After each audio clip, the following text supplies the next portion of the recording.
This is Drawing and Painting with Colored Pencil. Basic Techniques for Mastering Traditional and Water-Soluble Colored Pencils by Kristy Ann, Kutch.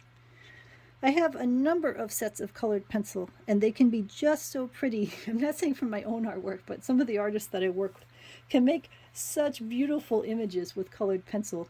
And I think improperly colored pencil is sometimes maligned in the art world, that it's not as, I don't know, official as oil paintings or watercolor paintings for who knows what reason, because colored pencil can be a really tricky skill to master, and it can create beautiful works of art. So anything that I can do to help encourage people to practice with colored pencil and to explore its abilities, I will gladly do.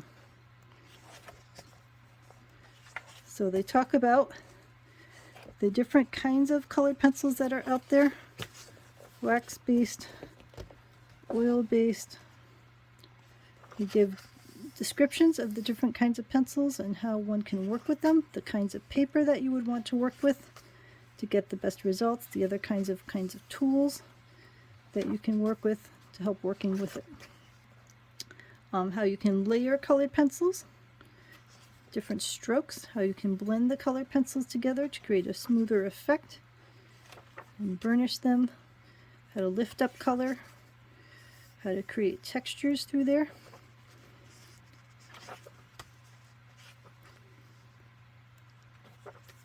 It talks about some color theory basics, in case that you hadn't learned this in other ways, about how different colors work together, contrast with each other, create shadows, create dimension. So it talks about watercolor pencils,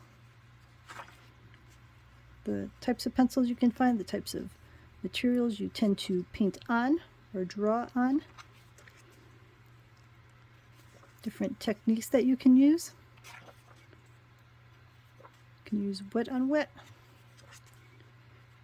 We'll talk about compositions for creating things that many people practice with or do complete paintings with: still lifes, fruits, vegetables, how to give them that three-dimensional effect. Really bring them to life. Flowers. I love flowers. Poppies are one of my favorites. And then we talk about creating compositions with it. So this book isn't about, I'm going to show you this painting, I'm going to show you step by step how to create this painting. It's an overview of techniques and how to create a composition that you're going to be happy with, how to do spattering kinds of effects, how to use colors together. So it's a great primer that you can go back to even when you're more advanced with your painting, and still find little tips to say, oh, now I understand what they were trying to say here. You know, like something like this with all the textures, you might, the first time through the book, you might say, oh, I don't really understand what's going on. And then after you've been at it for a while and you go back and take a look at that, you say, oh, I really understand what they're trying to get at, and that can make my painting much, much better.